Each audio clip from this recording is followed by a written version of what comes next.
তো যারা অজ্ঞ তাদের ব্যাপারে আমাদের আফসোস অতটা নয় যতটা আমাদের এই মুসলিম যুবকদেরকে নিয়ে আমাদের আফসোস। এই মুসলিম পরিবারে জন্মগ্রহণ করার পরেও আজ পর্যন্ত কেউ রাসূলের জীবনী পড়ে দেখলো না, আজ পর্যন্ত রাসূলের সুন্নাত ফলো করার সুযোগ হলো না, তৌফিক হলো না। 5 ওয়াক্ত নামাজটুকু পড়তে পারছেন না, দাড়িটা ছাড়তে পারছেন না, টাকনুর উপরে কাপড় উঠাতে পারছেন না, হারাম রিজিক ছাড়তে পারছেন না, মাদক ছাড়তে পারছেন না, জিনা পর্ন ছাড়তে পারছেন না, অথচ আপনি রাসূলুল্লাহ সাল্লাল্লাহু আলাইহি ওয়াসাল্লামের উম্মত। আপনার জন্যই আমার জন্যই নবী সাল্লাল্লাহু আলাইহি ওয়াসাল্লাম কালকে আমাদের মাঠে সুপারিশ করবে ইনশাআল্লাহ তাআলা। তো সুপারিশ পেতে হলে তো যোগ্য হতে হবে নাকি? একটা সুপারিশ পেতে হলে তো যোগ্য হতে হবে। যোগ্যতা কি? এক বাক্যে উত্তর হচ্ছে আপনার 24 ঘন্টাকে আপনি নবী সাল্লাল্লাহু আলাইহি ওয়াসাল্লামের সুন্নাহ দিয়ে ঢেলে সাজাবেন। একদম উঠবেন, বসবেন, খাবেন, চলবেন, ফিরবেন, কথা বলবেন, নামাজ পড়বেন, যত কাজ আছে সব হবে কার তরিকায়? রাসূল সাল্লাল্লাহু আলাইহি ওয়াসাল্লামের তরিকায়। যদি এটা শিখতে না পারেন, ওই যে আল্লাহর রাস্তায় সময় দিচ্ছে ভাইরা, 3 দিন 7 দিন 40 দিন চলে যান, দেখবেন 40 দিনের মধ্যে আপনাকে সুন্নত শিখা বাসায় পাঠিয়ে দিবে ইনশাআল্লাহ। এমন কোন জামাত নাই যেটা 100% পরিশুদ্ধ আছে। তো ওই বিতর্কিত বিষয়গুলো ছাড়েন, বিতর্কিত বিষয়গুলো আপাতত ছেড়ে দেন। সুন্নতটা তো শিখাবে আপনাকে তো নামাজটা শিখাবে, জামাতে নামাজের পাবন্দি শিখাবে, হাদিস চর্চা শিখাবে, তালিম করা শিখাবে, দাওয়াত দেওয়া শিখাবে। এইটুক শিখে চলে আসে। কমপক্ষে আপনি আপনার ব্যক্তি জীবনটাতে রাসূলের সুন্নাহটা প্রতিষ্ঠা করেন। সারা দুনিয়ার মানুষ সুদ খায় খাক, অর্থনৈতিক জীবনে গিয়ে আমি সুদ খাবো না। প্রয়োজনে কৃষিকাজ করে খাবো, মাছ চাষ করে খাবো, গরু ছাগল প্রতিপালন করব, তারপরেও সুদ খাবো।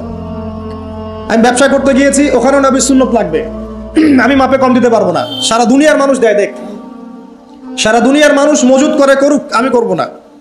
সারা দুনিয়ার ব্যবসায়ীরা কালোবাজারি করে করুক, আমি করব না। একজন মুসলিম যুবকের চরিত্র হবে আমার। চাকরি করতে গিয়েছেন, চাকরি করা অবস্থায় যদি দেখেন যে হ্যাঁ আপনি নীতি নৈতিকতা বজায় রেখে করতে পারছেন, আলহামদুলিল্লাহ। যদি দেখেন এখানে আপনি ইসলামে টিকতে পারছেন না, রিজাইন দিয়ে চলে আসেন, এসে নিজস্ব প্রজেক্ট তৈরি করেন। এমন অনেক মানুষকে আমরা চিনি যারা বড় বড় চাকরি ছেড়ে দিয়ে, হারাম চাকরি ছেড়ে দিয়ে কৃষিকাজ করেছে, করে আল্লাহ পাক তাদেরকে এখন স্বাবলম্বী করেছে। রিজিক কার হাতে ভাই? আল্লাহর হাতে। আর কোরআনে কিন্তু বেশি থেকে বেশি কৃষিভিত্তিক অর্থনীতির কথাই বলা হচ্ছে। দেখবেন কোরআন পড়ে দেখবেন বেশি থেকে বেশি কৃষিভিত্তিক অর্থনীতির কথাই বলা হচ্ছে এবং ব্যবসার কথা বলা হচ্ছে। এর মানে এই না আপনি চাকরি করতে পারবেন না, পারবেন। যদি আপনি চাকরি করা অবস্থায় কোরআন সুন্নাহ ফলো করতে পারেন, আলহামদুলিল্লাহ। যদি না পারেন, প্রতিবন্ধকতা থাকে, একেবারেই পারছেন না, দেয়ালে পিঠ থেকে যাচ্ছে, ছেড়ে দেন। পরকালটাকে ইহকালের জন্য নষ্ট করেন না। আল্লাহ পাক বোঝার তৌফিক দান করুন। এবার সমাজ চালাবেন, এখানেও রাসূলের সুন্নাহ প্রয়োজন আছে। মন গড়া সুন্নত দিয়ে সমাজ সংস্কার হবে না, রাসূলের সুন্নত দিয়েই সমাজ সংস্কার হবে ইনশাআল্লাহ তাআলা। দাওয়াতি কাজ করব, সেখানেও রাসূলের সুন্নত লাগবে। মন গড়া স্টাইলে দাওয়াতি কাজ করা যাবে না। যেটা বলবো, যেটা করব, যেটা মানুষের জন্য কল্যাণকর মনে করবো, এটা রাসূলের পক্ষ থেকে দলিল থাকতে হবে। আল্লাহ পাক আমাদেরকে বোঝার তৌফিক দান করুন, আমিন। এবং এখানে শৈথিল্যতা প্রদর্শন করা যাবে না দাওয়াতের ক্ষেত্রে। গোলালু মার্কা সব তরকারিতেই চলে, এমন চললে হবে না। আবার খুব চরমপন্থী, মানে পান থেকে চুন খসলেই একজনকে খারেজি ফতোয়া দিয়ে একদম ভিতরে ঢুকাই দিচ্ছে, এইসব চলবে না। মধ্যমপন্থী তরিকা লাগবে। ওয়াকাযালিকা জাআলনাকুম উম্মাতান ওয়াসাতা, আল্লাহ পাক বলছেন এভাবেই আমি তোমাদেরকে মধ্যমপন্থী উম্মত করেছি। মধ্যমপন্থী উম্মত, যারা শৈথিল্যতা প্রদর্শন করবে না, আবার চরমপন্থীও হবে না। চরমপন্থায় কি কোনো লাভ হয়? চরমপন্থায় কি ইসলামের উল্টা ক্ষতি হচ্ছে? আবার শৈথিল্যতাবাদী ওই আকীদায় চলে গেলে সমস্যা। তখন দেখা যাবে হারাম হালাল সব গুলায় ফেলছেন, আর একটা গোলালু মার্কা কনসেপ্ট নিয়ে কবরে যাওয়া লাগতেছে। আল্লাহ পাক বোঝার তৌফিক দান করুন, আমিন। তো এক কথায় প্রিয় ভাইয়েরা, ওই কিয়ামতের মাঠে রাসূলুল্লাহ সাল্লাল্লাহু আলাইহি ওয়াসাল্লামই একমাত্র সত্তা যিনি পুরো উম্মার জন্য সুপারিশ করবেন ইনশাআল্লাহ। তো সেই সুপারিশ পাওয়ার যোগ্য হতে হলে আমাদের চলনে বলনে, কথায় কাজে, ব্যবসা, অর্থনীতি সব ক্ষেত্রে রাসূলের সুন্নাহকে সর্বোচ্চ অগ্রাধিকার দিতে হবে। অনেক আদর্শের কথা আমরা বলি, সবচেয়ে সেরা আদর্শ মুহাম্মদ সাল্লাল্লাহু আলাইহি ওয়াসাল্লাম। তার আদর্শের উপরে কোনো আদর্শ নাই। অতএব এই আদর্শটাকে মনে প্রাণে ধারণ করা, লালন করা, মনে মননে ধারণ করে বাস্তবে ইমপ্লিমেন্ট করা। আল্লাহ পাক আমাদেরকে তৌফিক এনায়েত করুন, আমিন। তো প্রিয় ভাইরা, কিয়ামতের মাঠ সম্পর্কে অনেক ভয়াবহ চিত্র আছে, আজকে আমি সেটা বলার সুযোগ পাচ্ছি না। এতটুকু বলবো যে এটা হচ্ছে ন্যায় বিচারের মাঠ। এখানে যাররা পরিমাণ বান্দার হক নষ্ট করে পার পাওয়া যাবে না। আল্লাহ পাকের সাথে জড়িত 1000টা পাপ থাকলেও আল্লাহ পাক মাফ করতে পারেন, ঠিক আছে, কিন্তু বান্দার সাথে জড়িত হক থাকলে বান্দার কাছেই ক্ষমা নিতে হবে। আর একটা পাপ নিয়ে কবরে যাওয়া যাবে না, একটা পাপ। সেটা কি? সেটা হলো শিরকের পাপ। শিরিকের পাপ নিয়ে কবরে যাওয়া যাবে না। বেঁচে থাকতেই শিরিকের সাথে সম্পৃক্ত যত আকীদা আমল আছে তওবা করতে হবে, ছাড়তে হবে। আল্লাহ রাব্বুল আলামিন আমাদেরকে শিরিক এবং কুফর থেকে হেফাজত করুন, আমিন। আল্লাহ পাক এর পরের আয়াতে বলছেন ওয়া শাহিদি ওয়া মাশহুদ। একটা চমৎকার ঘটনা আসবে সামনে ইনশাআল্লাহ, মনোযোগ ধরে রাখেন। আল্লাহ বলছেন ওয়া শাহিদি ওয়া মাশহুদ, আমি আল্লাহ কসম করছি শাহেদের এবং মাশহুদের। শাহেদ কি? তাফসীরের কিতাবে এসেছে শাহেদ মানে হচ্ছে জুমার দিন। কোন দিন? জুমার দিন। এই যে দেখেন, জুমার দিনে মুসলিমদের একটা কাজ কমন, সেটা হলো গোশতের দোকানে দাঁড়িয়ে গরুর গোশত কেনা। সকাল সকাল দেখবেন জুমার দিনে হাজির কসাইয়ের দোকানে, আজকে জুমার দিন গরু খাইতেই হবে, নাকি ভাই? কথাটা কি ঠিক না বেঠিক? দেখবেন শহরের যতগুলো কসাইখানা আছে সকাল সকাল হাজির, জুমার দিন গোশত খাইতে হবে। অথচ জুমার দিনটা এত ইম্পর্টেন্ট, এই দিনে দোয়া কবুল হয়। যে কোনো দোয়া আল্লাহর কাছে চাবেন কবুল হবে। এই দিনে সূরা কাহাফ পড়তে হয়, এই দিনে তাড়াতাড়ি মসজিদে আসতে হয়, গোসল করে সুগন্ধি মেখে সুন্দর কাপড় পরে ইমামের কাছাকাছি এসে বসতে হয়। তাহলে প্রত্যেক কদমে 1 বছরের রোজা, 1 বছরের তাহাজ্জুদের নেকি হয়। তো জুমার দিন খুবই ইম্পর্টেন্ট। দেখবেন জুমার দিনে কি করে? গরুর গোশত খাবে, খাওয়াই লাগবে। মুরগি খাওয়া তো যাবেই না, সবজি খাওয়া যাবেই না, ঠিক আছে? তারপরে স্ত্রী সন্তান বউ বাচ্চাকে নিয়ে সকাল সকাল বেরোয় চলে গেলাম, সারা বিকেল ঘুরতেছি, রাত্রে ঘুরতেছি, সন্ধ্যায় ঘুরতেছি। মানে ওই দিনটা দেখবেন গান বাজনা, পার্টি, এই বিয়ের অনুষ্ঠান, এই জন্মদিন, এই ওরিয়েন্টেশন, এই অমুক তমুক সব জুমার দিনে। অথচ জুমার দিনটাকে আল্লাহ পাক দিয়েছেন ওয়া শাহিদ, সাক্ষ্যদাতা। মানে জুমার দিন আপনাকে সাক্ষী দিবে যে আপনি এই দিন কি করেছেন। জুমার দিনের কাজগুলো পড়ে নেবেন বই থেকে, আল্লাহ পাক তৌফিক দান করুন, আমিন। ওয়া মাশহুদ, এবং মাশহুদের কসম করছি। মাশহুদ কি? মাশহুদ মানে আরাফার দিন। কোন দিন? আরাফার। এটা কোন দিন? যুব সমাজকে জিজ্ঞাসা করেন, বলতে পারবে না আরাফার দিন কোন দিন। এখনকার তরুণ প্রজন্ম দেখেন আরাফার দিন কোন দিন বলতে পারবে না। জিজ্ঞাসা করেন পর্যায় সারণীতে ওই যে মৌলের নাম, হাইড্রোজেন থেকে একদম শেষ পর্যন্ত সব বলে দিবে, পারমাণবিক ভর, পারমাণবিক সংখ্যা সব বলে দিবে। ফিজিক্সের প্রশ্নগুলো জিজ্ঞাসা করেন, সব বলে দিবে। ওই যে হায়ার ম্যাথ আছে, হায়ার ম্যাথের প্রশ্ন বলে দিবে। বায়োলজির যে কঠিন কঠিন বৈজ্ঞানিক নামগুলো আছে না, ব্যাঙের বৈজ্ঞানিক নাম, অমুকের তমুকের, মানুষ সব বলে দিবে। বলেন মাশহুদ কাকে বলে? ওয়া শাহিদি ওয়া মাশহুদ আয়াতটা শুনেছো কখনো? বলবে শুনি নাই। এই হলো অবস্থা, শিক্ষা সিস্টেমের এই হলো অবস্থা। কেউ কি বলেছে যে ডাক্তার হওয়া যাবে না, ইঞ্জিনিয়ার হওয়া যাবে না, বা জেনারেল লাইনে পড়া যাবে না? এমনটা কি কেউ বলেছে? কিন্তু কোরআন সুন্নাহর জ্ঞানকে বিসর্জন দিয়ে, ওই জ্ঞানটাকে বিসর্জন দিয়ে তোমাকে ডাক্তার হতে হবে? আমার তো মাঝে মাঝে মনে হয় যে এইসব সেকশনে এই সায়েন্টিফিক পড়াগুলোর পাশাপাশি মানবিক কিছু পড়াশোনা দেওয়া দরকার। আগে মানুষ বানানো দরকার, কিভাবে পেশেন্টদের সাথে ভালো ব্যবহার করতে হয় শেখানো দরকার, কিভাবে একজন অসুস্থ মানুষের সাথে ভালো বিহেভ করতে হয় শেখানো দরকার। খালি কিভাবে ইনজেকশন পুশ করতে হয় আর কিভাবে ওষুধ দিতে হয় এটুকু শেখানো যথেষ্ট না। একটা বিহেভিয়ার, মানবতা শেখানো দরকার। একটা ইঞ্জিনিয়ারকে শেখান যে চুরি করা হারাম, তাকে শেখান আগে, নাহলে বড় হয়ে অনেক বড় ইঞ্জিনিয়ার হতে পারে কিন্তু দেখবেন ভিতরে চুরি করছে। তো একটা মানবিক শিক্ষার দরকার আছে, হিউম্যান বিহেভিয়ার শেখানো দরকার। তো এই শিক্ষাগুলো কে দিবে? কোরআন দিবে, হাদিস দিবে, রাসূলের সুন্নাহ দিবে। তখন গিয়ে তো সে পরিপূর্ণ মানুষ হবে। আর যাদের মধ্যে এই দুইটা শিক্ষা একত্রিত হবে দেখবেন তারা সোনার মানুষ হবে ইনশাআল্লাহ। তো এই দুইটা শিক্ষাকে আমরা অর্জন করতে পারি না? কেউ কি বলেছে জেনারেল লাইনে পড়া বাদ দিয়ে দাও, বাদ দিয়ে একদম সবাই মৌলবী হয়ে যাও? সবাই যদি আলেম হয়ে যায় তাহলে ভাই সামরিক ক্ষেত্রে কে কাজ করবে? প্রশাসনে কে কাজ করবে? জনপ্রতিনিধি কে হবে? ইসলামিক ব্যাংকিং সেকশন কে চালাবে? ঠিক আছে না? সব সেকশনে মানুষের প্রয়োজন আছে না? তো সব সেকশনে মানুষের দরকার আছে, কিন্তু সেই মানুষগুলোর আত্মাটাকে কোরআন সুন্নাহর আধ্যাত্মিকত্ব দিয়ে ঢেলে সাজাতে হবে। আল্লাহ পাক তৌফিক এনায়েত করুন, আমিন। যদি অমুসলিম হয়, অমুসলিম হওয়ার পরেও যদি সে তার ধর্ম মেনে চলে দেখবেন সেও কিন্তু ভালো মানুষ হবে। আসলে যারা এই বিশ্বে ফাসাদ সৃষ্টি করে বেড়াচ্ছে এদের সাথে ধর্মের কোনো সম্পর্ক নাই। যারা এই বিশ্বে ফাসাদ সৃষ্টি করছে এদের সাথে আসলে ধর্মের কোনো সম্পর্ক নাই। সে যদি সত্যিকার অর্থেই তার ধর্ম পালন করতো তাহলে কিন্তু সে তার ধর্মের প্রতি অনুগত থাকতো। কোন ধর্ম কি বলেছে বিনা বিচারে বা নিষ্পাপ মানুষকে হত্যা করো? কোন ধর্ম? একটা রিলিজন আমাকে দেখান যে বলেছে মিথ্যা কথা বলো, হারাম খাও, সুদ খাও, বেপরদায় চলো, নগ্ন হয়ে চলো? একটা ধর্ম বলেছে? তাহলে প্রত্যেকটা ধর্মের মূল কথাগুলো কিন্তু মোটামুটি একরকম। তো সবাই যদি সবার ধর্ম মেনে চলে কোনো সমস্যা? এরপরে যে পড়াশোনা করে দেখবে যে হ্যাঁ ইসলামই চূড়ান্ত রিলিজন, এর মধ্যে সমস্ত বিষয়ের সমাধান আছে, এটা ফাইনাল টেস্টিমেন্ট, তখন সে মুহাম্মদ সাল্লাল্লাহু আলাইহি ওয়াসাল্লামের আনুগত্য করবে, সাক্ষ্য দিবে আশহাদু আল্লা ইলাহা ইল্লাল্লাহ ওয়া আন্না মুহাম্মাদান আবদুহু ওয়া রাসূলুহু, মুসলিম হয়ে যাবে ইনশাআল্লাহ।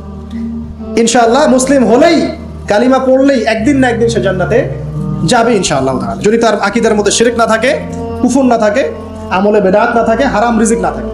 আল্লাহ পাক আমাদেরকে পরিপূর্ণ মুসলিম হওয়ার তৌফিক এনায়েত করুন, আমিন। এই যে মাশহুদ বলছিলাম আরাফার দিন, আরাফার দিন নিয়ে আমার স্বতন্ত্র একটা লেকচার আছে, ওইটা দেখে নিন। আরাফার দিনের ফজিলত, এর যে তাৎপর্য, এবং এই দিনে নবী সাল্লাল্লাহু আলাইহি ওয়াসাল্লামের একটা বিদায় হজের ভাষণ আছে, এটা নিয়ে আমি স্বতন্ত্র একটা খুতবা দিয়েছি, শুনে নেবেন ইনশাআল্লাহ। আর বাসায় গিয়ে অবশ্যই আর রাহিকুল মাখতুম বইটা পড়বেন, এখানে সমস্ত বিষয়গুলো লেখা আছে। এই তিনটা কসম, পুরো মহাবিশ্বের কসম, তারপরে হচ্ছে কিসের, কিয়ামত দিবসের কসম, আর এই যে জুমা এবং আরাফার দিবসের কসম। কসমগুলো কি বড় বড় না, না ছোট ছোট? বিশাল বিশাল কসম, মানে বিশাল বিশাল কসম নিয়ে আল্লাহ রাব্বুল আলামিন এখন একটা বড় ঘটনা বলতে যাচ্ছেন। সিকোয়েন্সটা দেখেন, বড় বড় কিছু কসম আল্লাহ করলেন, মহাবিশ্বের কসম, বিশাল বিশাল নক্ষত্রের কসম, ঠিক আছে? জুমার দিন বড় দিন, আরাফার দিন বিশাল দিন, এবং কিয়ামতের দিন একটা ভয়াবহ বিশাল দিন। এই সমস্ত বিশাল বিশাল বিষয়গুলোর কসম করে আল্লাহ পাক বলছেন কুতিলা আসহাবুল উখদুদ। কি কথা? কুতিলা আসহাবুল উখদুদ। আসহাবুল উখদুদ ধ্বংস হয়েছে। কে আসহাবুল উখদুদ? সামনে যাই, মজার একটা ঘটনা আসবে। আন-নারি যাতিল ওয়াকুদ, যখন আগুন দাউ দাউ করে জ্বলছিল, আসহাবুল উখদুদ ধ্বংস হয়ে গেছে যখন আগুন দাউ দাউ করে জ্বলছিল। ইযহুম আলাইহা কুউদ, এবং আসহাবুল উখদুদের লোকরা এই আগুনের কুণ্ডলীর চারপাশে বসেছিল। মনে করেন এখানে বিশাল একটা আগুন জ্বালিয়ে রাখা হয়েছে, এখানে দাউ দাউ করে আগুন জ্বলছে, আর কিছু মানুষ তার চারপাশে বড় বড় কুরসিতে, চেয়ারে হেলান দিয়ে বসে মজা উপভোগ করছে। এই হলো আসহাবুল উখদুদ। এদেরকে আল্লাহ পাক বলছেন এরা ধ্বংস হোক। কুতিলা আসহাবুল উখদুদ ওয়া হুম আলা মা ইয়াফআলুনা বিল মুমিনিনা শুহুদ। তারা বসে বসে কি করছিল? তারা বসে বসে দেখছিল যে মুমিন মুসলিমদের সাথে কি নির্যাতন করা হচ্ছে। মুমিন মুসলিমদের সাথে ওই আগুনের মধ্যে যা নির্যাতন করা হচ্ছিল, ওরা চারপাশে বসে বসে এটা অবলোকন করছিল, হাসছিল, মজা নিচ্ছিল। এই আসহাবুল উখদুদরা ধ্বংস হোক। ওয়ামা নাকামু মিনহুম ইল্লা আন ইউমিনু বিল্লাহিল আজিজিল হামিদ। আল্লাহ পাক বলছেন ওই মুমিনদের কোনো দোষ ছিল না, যে মুমিনদেরকে ওই অগ্নিকুণ্ডে পুড়িয়ে মারা হচ্ছিল এবং চারপাশে কিছু মানুষ জড়ো হয়ে দেখছিল, মজা নিচ্ছিল। আসহাবুল উখদুদ, ওই মুমিনদের কোনো দোষ ছিল না, শুধু একটা অপরাধ তাদের দৃষ্টিতে। কি সেটা? যে এই মুমিনরা এক আল্লাহর প্রতি ঈমান এনেছিল। এই মুমিন হওয়া ছাড়া তাদের কোনো দোষ ছিল না। কথা বুঝতে পারছেন? এবার চলে আসেন এখানে কিভাবে আসলাম। বহুদিন আগের কথা, কত বছর আমরা জানি না। একজন প্রতাপশালী বাদশা ছিল, এখনকার বিশ্ব নেতাদের মতোই পরাশক্তি, ওই যে আসহাবুল কাহফের মতো, বা ওই নমরুদের মতো, বা ওই যে ফেরাউন তার মতো একজন প্রতাপশালী বাদশা ছিল। তার অধীনে একজন বড় জাদুকর ছিল। কি ছিল? আচ্ছা, মজা আছে, ভালো করে বোঝেন। একটা বড় জাদুকর ছিল। এখনো কিন্তু বহু কান্ট্রি এই জাদুবিদ্যার চর্চা করে, আপনারা জানেন না। ভিতরে ভিতরে জাদুবিদ্যার চর্চা এখনো চলছে। আর এই জাদু সত্য, জাদু সত্য, চোখের বদনজরও সত্য। সায়েন্স বিশ্বাস করুক না করুক, এগুলো সত্য। কারণ কোরআন বলেছে সত্য, ব্যাস সত্য। জিন সত্য নাকি মিথ্যা? ফেরেশতা সত্য না মিথ্যা? কবরের আযাব সত্য না মিথ্যা? এগুলো তো চোখে দেখা যায় না, বিশ্বাস করলেন কিভাবে? এই চোখে দেখা যায় না বিশ্বাস করেছেন বলেই তো আপনি মৌলবাদী। চোখে দেখা যায় না, অহেতুক বিশ্বাস করছেন, অতএব আপনি একজন মৌলবাদী মানুষ। বুঝতে পারছেন? তো এই বিষয়গুলো বিশ্বাস না করলে কি আপনি মুমিন হতে পারবেন? আচ্ছা, কবরের আযাব সত্য না মিথ্যা আমরা বিশ্বাস করেছি, তোমরা মরার পরে বিশ্বাস করো। আমরা মরার আগেই বিশ্বাস করেছি, তোমরা মরার পরে বিশ্বাস করো। তারপর তোমরা পাক্কা মৌলবাদী হয়ে যাবে। মরার পরে যখন কঠিন কবরের আযাব শুরু হবে, দেখবা যে আইনাল ইয়াকিন। ইয়াকিন কয়েক প্রকার হয়। একটা হচ্ছে আপনার আইনাল ইয়াকিন, হাক্কুল ইয়াকিন, এরকম কথা আছে কোরআনে। মানে আইনাল ইয়াকিন মানে চোখে দেখলাম এবার বিশ্বাস করলাম। রব্বানা আবসারনা ওয়া সামি'না ফারজি'না না'মাল সালিহান ইন্না মুকিনুন। আছে না সূরা আলিফ লাম মিম সিজদা? হাফেজে কোরআন যারা আছেন, আল্লাহর সামনে জাহান্নামীরা বলবে রব্বানা, হে আমাদের রব, আবসারনা, এই যে দেখলাম, তোমার আযাব দেখেছি আমরা এখন, পরকালের কথা। ওয়া সামি'না, এই যে শুনতে পাচ্ছি এখন আযাব। ফারজি'না, আমাদেরকে ফিরিয়ে দিন। কোথায় ফিরিয়ে দিবে? দুনিয়ায় না'মাল সালিহান, আমরা সৎ কাজ করবো, ইন্না মুকিনুন, আমাদের ইয়াকিন হয়ে গেছে। তার মানে সবাই বিশ্বাস করবে একদিন না একদিন, তাই তো? এই ঈসা ইবনে মারইয়ামকে যে মানুষ বলছে ক্রুসিফাইড, তাকে ক্রুসিফাইড করা হয়েছে, তিনি মারা গেছেন, নাউজুবিল্লাহ বলা হচ্ছে না? আচ্ছা, ঈসা ইবনে মারইয়াম যখন নেমে আসবেন সবাই বিশ্বাস করবে না? সূরা মাইদায় এই জন্যই বলা হচ্ছে যে ঈসা ইবনে মারইয়ামকে যখন পাঠানো হবে, একজন আহলে কিতাব বাকি থাকবে না যে তার প্রতি ঈমান নিয়ে আনবে না। এমন একজন মানুষ তখন খুঁজে পাওয়া যাবে না যে তার প্রতি ঈমান আনবে না আহলে কিতাবদের মধ্যে। ঈসা ইবনে মারইয়ামকে ক্রুসিফিকশন করা হয় নাই, ঈসা ইবনে মারইয়ামকে আল্লাহ রাব্বুল আলামিন তার কাছে উঠিয়ে নিয়েছেন। আর যে আল্লাহ পুরো মহাবিশ্ব চালাতে পারেন সে একজন মানুষকে উঠাতেই পারেন। এটার এমন কি বিষয় যে আল্লাহ রাব্বুল আলামিন আপনার দেহের মধ্যে রূহ রেখে দিয়েছেন, তার হুকুমে বের হয়ে চলে যাবে। সে আল্লাহ রাব্বুল আলামিন রাসূল সাল্লাল্লাহু আলাইহি ওয়াসাল্লামকে মেরাজে উঠিয়েও নিতে পারেন। সিম্পল। শেষ করি, সূরাটার সামনে যাই। আল্লাহ রাব্বুল আলামিন এরপর যেটা বলেছেন যে ইন্নাল্লাযীনা, ওদের পরিণতি কি হবে যারা এই কাজটা করলো? ইন্নাল্লাযীনা ফাতানুল মুমিনিনা ওয়াল মুমিনাত সুম্মা লাম ইয়াতুবু ফালাহুম আযাবু জাহান্নাম। যারা মুমিনদের সাথে এমন নির্যাতন করলো, কি করলো? আগুনে পুড়িয়ে জীবন্ত মেরে ফেললো। যারা মুমিনদের সাথে এমন দৃষ্টান্ত স্থাপন করলো, নির্যাতন করলো, ফিতনায় ফেললো এবং তওবা করে ফিরেও আসলো না, আল্লাহ পাক বলছেন নিশ্চয়ই তাদের জন্য যন্ত্রণাদায়ক শাস্তি আছে জাহান্নামে। ওয়ালাহুম আযাবুল হারিক, এবং তাদের জন্য মর্মান্তিক শাস্তি অপেক্ষা করছে। কাদের জন্য? যারা মুমিনদেরকে ফিতনায় ফেলেছে, কষ্ট দিয়েছে, নির্যাতন করেছে, নিপীড়ন করেছে।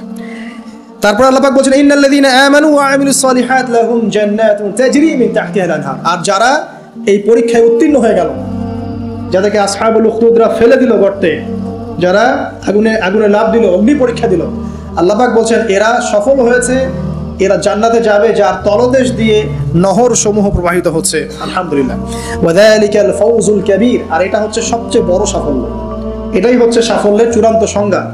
দুনিয়াতে আপনি কতটুকু খাচ্ছেন, পড়ছেন, কতটুকু ব্যবসা বাণিজ্য করছেন, কতটুকু স্ট্যাটাসের মালিক, এটা বড় কথা নয়। আপনি দিন শেষে জান্নাতে যেতে পারবো কিনা, এটাই বড় কথা। যদি জান্নাতে যেতে পারি ইনশাআল্লাহ তাআলা আমরা সফল। যদি জান্নাতে যেতে ব্যর্থ হই, আল্লাহ না করুক, তাহলে আমাদের চেয়ে ব্যর্থ এই মহাবিশ্বের কোনো সৃষ্টি নাই। আল্লাহ পাক বোঝার তৌফিক এনায়েত করুন, আমিন। আল্লাহ পাক এরপরে বলছেন ইন্না বাতশা রাব্বিকা লাশাদীদ।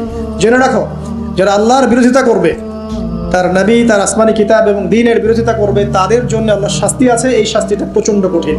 ইন্না বাতশা রাব্বিকা লাশাদীদ, আল্লাহ পাকের শাস্তি প্রচন্ড কঠিন। আমরা একটা কনসেপ্ট লালন করি মাথায়, আল্লাহ পাক গফুর রহিম, রহমানুর রহিম, ঠিক আছে, তাই না? একই সাথে আল্লাহ পাক কিন্তু শাদীদুল ইকাবও বটে। আল্লাহ পাক একই সাথে কিন্তু কঠোর শাস্তিদাতাও বটে। আল্লাহ এটা বলছেন ইন্না বাতশা রাব্বিকা লাশাদীদ। আল্লাহ পাক ছাড় দিচ্ছেন আমাদেরকে, ছেড়ে দিবেন না কিন্তু। তোমরা যারা এখন নামাজ পড়ছো না, সওম রাখছো না, হারাম কাজে লিপ্ত আছো, হারাম খাচ্ছ, এবং জিনায়, পর্নে, মাদকে লিপ্ত আছো, অহেতুক সময় নষ্ট করছো, দিনের কোনো ফিকির নাই, আল্লাহ পাক কিন্তু সবকিছু দেখছেন, আল্লাহ পাক কিন্তু সবকিছু শুনছেন, আল্লাহ রাব্বুল আলামিন সুযোগ দিচ্ছেন, সময় দিচ্ছেন, তাই বলে কিন্তু আল্লাহ পাক ছেড়ে দিবেন না কখনো। আল্লাহ রাব্বুল আলামিন কিন্তু পুঙ্খানুপুঙ্খ হিসাব নেবেন। এটাই বলছেন ইন্না বাতশা রাব্বিকা লাশাদীদ। আল্লাহ পাকের শাস্তি কিন্তু বড়ই কঠিন। আল্লাহ পাক আমাদের সবাইকে তার শাস্তি থেকে হেফাজত করুন, আমিন। একটা এক্সাম্পল দিচ্ছি খালি, জাস্ট। আবু তালেব নাম শুনেছেন? কে ছিল? রাসূল সাল্লাল্লাহু আলাইহি ওয়াসাল্লামের চাচা। দীর্ঘদিন, বছরের পর বছর তিনি নবী সাল্লাল্লাহু আলাইহি ওয়াসাল্লামকে সাপোর্ট করেছেন। যদিও তিনি মুসলিম হননি, কিন্তু সাপোর্ট করেছেন, ফাইন্যান্সিয়াল সাপোর্ট, সোশ্যাল সাপোর্ট, তাকে সাপোর্ট দিয়েছেন। কিন্তু শেষমেশ তিনি লা ইলাহা ইল্লাল্লাহ পড়তে পারেন নাই, মুমিন মুসলিম হননি। কিন্তু নবীকে এমন ভাবে সাপোর্ট দিয়েছেন যেটা আরবের কেউ দেয়নি তাকে। তাহলে এই ব্যক্তি কি পাবে পরকালে? সাহাবীরা জিজ্ঞাসা করছেন আপনার চাচার কি হবে পরকালে? রাসূলুল্লাহ সাল্লাল্লাহু আলাইহি ওয়াসাল্লাম বলছেন আমার চাচা আমাকে অনেক অনেক খেদমত করেছে, উপকার করেছে দিনের জন্য, কিন্তু ঈমান নিয়ে আসে নাই। যদি সে ঈমান নিয়ে আসতো আমি তার প্রতি সুপারিশ করতাম। তিনি চাচাকে বলেছিল না, খালি একবার বলেন লা ইলাহা ইল্লাল্লাহ, আমি আপনার জন্য আল্লাহর কাছে সুপারিশ করব। তিনি ঈমান নিয়ে আনেননি। এই কারণে জাহান্নামের সবচেয়ে নিম্নতর শাস্তি তাকে দেওয়া হবে। সেটা কি? তাকে আগুনের এক জোড়া জুতা পরিয়ে দেওয়া হবে। আগুনের এক জোড়া জুতা। এই আগুনের এক জোড়া জুতাতেই নাউজুবিল্লাহ তার মাথার যে মগজ, এই মগজটা টকবক করে ফুটতে থাকবে। ইন্না বাতশা রাব্বিকা লাশাদীদ কিভাবে বুঝাবো? এটা হলো আবু তালেবের ব্যাপার। তাহলে যারা এখন প্রকাশ্যে ইসলামের এগেনস্টে কথা বলছে, কাজ করছে, সুন্নতের খেলাফ কাজ করছে, আমরা নামাজ পড়ছি না, সুদ খাচ্ছি, ঘুষ খাচ্ছি, দুর্নীতি করছি, আমাদের কি হবে? জাস্ট নিজের ফিকির করেন, ডান বাম সব ভুলে যান, নিজের কবরের ফিকির করেন, জাস্ট নিজের কবরের ফিকির করেন যে আপনি আমি কবরে গেলে কি করবো এই ফিকির করেন। দেখবেন নিজে ভালো হলে সব ভালো হয়ে যাবে ইনশাআল্লাহ। নিজে ভালো হবে না, কিছুই ভালো হবে না। আল্লাহ পাক আমাদের সবাইকে আল্লাহর আযাব থেকে বাঁচান, আমিন। আল্লাহ পাক আযাবের কথা বলছেন, সাথে এটাও বলছেন ইন্নাহু হুয়া ইউবদিউ ওয়া ইউঈদ ওয়া হুয়াল গফুরুল ওয়াদুদ। আল্লাহ পাক কঠিন শাস্তিদাতা বটে, তবে আল্লাহ রাব্বুল আলামিন সবকিছু সৃষ্টি করেছেন, আবার তার দিকেই সবকিছু ফিরে আসবে, এবং তিনি হচ্ছেন পরম প্রেমময় একজন সত্তা। কেউ যদি আল্লাহকে ভয় করে ইনস্ট্যান্ট তওবা করে ফিরে আসে, তার জীবনে যত গুনাহ থাক আল্লাহ পাক মাফ করে দিবেন। আপনি যদি সারা জীবন শিরক করে থাকেন, যেটা মহাপাপ, জুলমান আযীম, এখনই যদি তওবা করে ফিরে আসেন, আপনার সমস্ত পাপ তো আল্লাহ পাক মাফ করে দিবেনই, আপনার গুনাহগুলোকে নেকি দিয়ে পরিবর্তন করে দিবেন সারা। তো আল্লাহ পাক প্রেমময়, ওয়াদুদ একজন সত্তা। তো আমরা আল্লাহ পাকের দয়া যদি চাই, আল্লাহ পাকের প্রেম ভালোবাসা চাই, তাহলে আল্লাহর মারিফত লাগবে না, আল্লাহকে চিনতে হবে না, আল্লাহর আনুগত্য লাগবে না, তার রাসূলের আনুগত্য লাগবে না, কোরআন সুন্নাহ ফলো করতে হবে না। এগুলো করার পর ইনশাআল্লাহ আমরা আল্লাহ পাকের রহমত পাবো, ইনশাআল্লাহ আমরা আশাবাদী। আল্লাহ পাক আমাদেরকে তার রহমত দিয়ে ঘিরে রাখুন, আমিন। ওয়া হুয়াল গফুরুল ওয়াদুদ যুল আরশিল মাজিদ। আল্লাহ পাক বলছেন তিনি মহান আরশের অধিপতি। আরশ সম্পর্কে একদিন বলেছি আমি যে এই কুরসিটাই মহাবিশ্বকে ঘিরে রাখছে, আর এই কুরসিটা আরশের তুলনায় এমন যে একটা মরুভূমিতে একটা ঢাল ফেলে দেন, একটা মরুভূমির মধ্যে একটা থালাকে ফেলে দেন, অনুপাতটা যেমন হবে, আরশ আর কুরসির অনুপাতটা এমন। আরশটা এত বিশাল যেটা 8 জন ফেরেশতা ধরে রেখেছে, তার উপরে আল্লাহ রাব্বুল আলামিন আরশে আযীমে সমুন্নত। তো সে আল্লাহকে চিনতে শিখুন, আল্লাহর আনুগত্য করতে শিখুন। আল্লাহ পাক তৌফিক দান করুন। ফাআলুল লিমা ইউরিদ, আল্লাহ পাক যা ইচ্ছা তাই করতে পারেন। হাল আতাকা হাদিসুল জুনুদ, হে নবী মুহাম্মদ সাল্লাল্লাহু আলাইহি ওয়াসাল্লাম, তোমার কাছে কি এই সেনাবাহিনীর খবর পৌঁছেছে? এটাকে ফেরাউন ওয়া সামুদ, ফেরাউন এবং সামুদের বিশাল পরাক্রমশালী এই ফোর্সের কথা তোমার কাছে কি পৌঁছেছে? এই আসহাবুল উখদুদের সেনাবাহিনীর কথাই বলেন, আর ওই যে ফেরাউন বা নমরুদ বা সামুদ, আদ জাতির কথাই বলেন, এরা সবাই কিন্তু আল্লাহর গজবে ধ্বংস হয়ে গিয়েছে। আল্লাহ রাব্বুল আলামিনের কাছে সবাই তুচ্ছ, সবাই তুচ্ছ। আমরা আল্লাহ রাব্বুল আলামিনের ক্ষমতার কাছে তুচ্ছ। তাই এই নশ্বর দুনিয়ায় আল্লাহর অবাধ্যতা করে উদ্ধত অহংকারী হওয়ার কোনো মানে হয়? হয় না। আল্লাহ পাক আমাদের সবাইকে বিনয়ী বানিয়ে দিন, আল্লাহর প্রতি আনুগত্যশীল বানিয়ে দিন। বালিল্লাযীনা কাফারু ফি তাকযীব, বরং যারা কুফরি করছে এরা তো মিথ্যা প্রতিপন্ন করছে।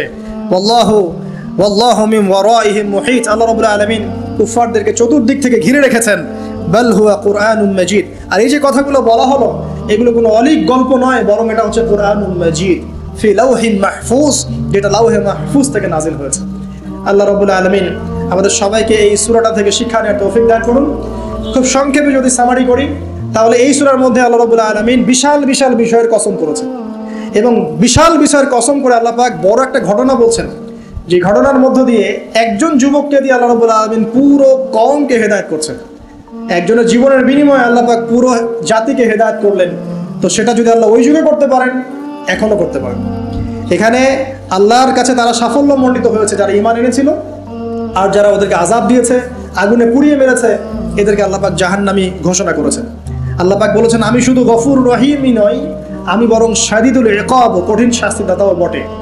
ইতিহাস ঘেটে দেখো, ফিরআউন, নমরুদ, যত বড় বড় জুনদের অধিকারী যারা ছিল, এদেরকে কিন্তু এই পৃথিবীতে সাস্টেইন করতে দেওয়া হয় নাই। যারা আল্লাহর আনুগত্য দাসত্ব করেছে এদেরকেই আল্লাহ রাব্বুল আলামিন সম্মানিত পুরস্কৃত করেছেন। যারা করে নাই, তাকযীবের মধ্যে ছিল, এদেরকে আল্লাহ পাক ধ্বংস করেছেন।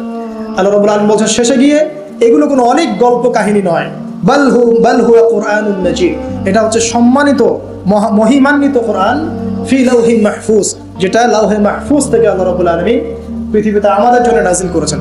আল্লাহ সুবহানাহু ওয়া তাআলা আমাদের সবাইকে এই সূরাতুল বুরুজের মধ্যে যে ঘটনা, আসহাবুল উখদুদের ঘটনা, এখান থেকে শিক্ষা নেওয়ার তৌফিক এনায়েত করুন।